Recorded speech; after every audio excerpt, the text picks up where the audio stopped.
صدر باوقار شہزادے غوث اعظم پیر طریقت رہبر راہ شریعت آل نبی اولاد علی حضرت علامہ حافظ القاری حکیم سید غلام جیلانی قادری خلیفہ حضور مفتی احمد بن دامت برکاتہ القدسیہ اور ان کے جملہ شہزادگان وابستگان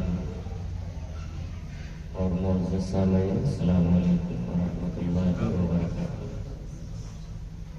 نحمدہ ونصلی علی رسولہ الکریم وبعد۔ اعوذ باللہ من الشیطان الرجیم، بسم اللہ الرحمن الرحیم۔ میں دو چیزیں چھوڑ کر کے جا رہا ہوں، ایک قرآن، دوسری میری اہل۔ یہ بڑا لمبا موضوع ہے، بس وقت 10 منٹ ہے۔ انشاءاللہ تقریر تو آپ نے حضور سید محمد اشرف گیلانی صاحب دامت برکاتہ القدسیہ سے سماعت کر لیا۔ بہت کم وقت میں وہ باتیں انہوں نے رکھی، اگر اس کو پھیلایا جائے تو 1 گھنٹے کی تقریر تھی، مگر وقت کا لحاظ کرتے ہوئے انہوں نے بہت ہی مختصر خیر الکلام ما قل ودل کے تحت آپ نے بہت جامع اور نفیس گفتگو فرمائی ہے۔ بتانا یہ ہے کہ جس ذات کی ہم اور آپ زیارت کر رہے ہیں، ایک قول عبداللہ ابن مسعود کا بتا کر کے آگے بڑھوں گا۔ حضرت جلیل القدر صحابی حضرت سیدنا عبداللہ ابن مسعود رضی اللہ تعالیٰ عنہ نے ارشاد فرمایا کہ حب آل محمد صلی اللہ علیہ وسلم خیر من عبادتی سنہ۔ آل رسول کی ایک دن کی محبت 1 سال کی نفلی عبادت سے افضل ہے۔ آپ اس بارگاہ میں آئے ہو تو بڑے ادب کے ساتھ اور بڑے احترام کے ساتھ یہ جو ذات یہاں تشریف فرما ہے اور ان کے شہزادگان، یہ اگر دیکھا جائے تو حضور مولا علی رضی اللہ تعالیٰ عنہ سے لے کر کے حضور سیدنا غریب نواز رضی اللہ تعالیٰ عنہ تک اور ان سے لے کر کے ابھی تک جو یہ سلسلہ جاری ہے، انہی کے یہ عکس نظر آتے ہیں۔ آپ اگر دیکھیں تو یہ وہ ذات ہے کہ جس ذات کے اندر بہت ساری خوبیاں ہونے کے ساتھ ساتھ سب سے بڑی خوبی یہ ہے کہ عاجزی اور انکساری اس خانقاہ کے اندر جو میں نے دیکھی، آپ روزانہ آتے رہتے ہو، اور اللہ نے اسی کا تو اعلان کیا، وَعِبَادُ الرَّحْمَنِ الَّذِينَ يَمْشُونَ عَلَى الْأَرْضِ هَوْنًا۔ اللہ فرماتا ہے میرے محبوب بندے وہ ہیں جو زمین پر نہایت عاجزی کے ساتھ چلتے ہیں۔ اب اگر عاجزی دیکھنا ہے تو حضور غریب نواز رضی اللہ تعالیٰ عنہ کی زندگی کی ایک جھلک پڑھتا ہوں کہ اے لوگوں، حضور سیدنا غریب نواز رضی اللہ تعالیٰ عنہ نے آقا کریم صلی اللہ علیہ وسلم کے حکم کی تعمیل کرتے ہوئے سرزمین ہند پر اپنا قدم رکھا۔ اس کے بعد آپ نے دین کی ترویج و اشاعت کے لیے وہ کون سی ایسی مصیبت تھی جو حضور سیدنا خواجہ غریب نواز رضی اللہ تعالیٰ عنہ پر نہیں آئی ہے؟ آپ ذرا مکے کی سرزمین کا جائزہ لیجئے، اس کے بعد وہ پتھریلی زمین، راجستھان کی سرزمین، وہ بھی پتھریلی زمین، لوگ وہاں پتھر آج بھی بہت مشہور ہے، وہاں صرف پتھر ہی نہیں، لوگوں کے دل بھی پتھر تھے۔ وہ کون سا ایسا ظلم ہے جو حضور غریب نواز پر نہ کیا گیا ہو؟ اے لوگوں، غریب نواز رضی اللہ تعالیٰ عنہ کا احسان قیامت تک یہ امت فراموش نہیں کر سکتی، کبھی بھی بھلا نہیں سکتی ہے، اس لیے کہ قادری ہم بعد میں ہیں، پہلے چشتی ہیں، اور ہندوستان کی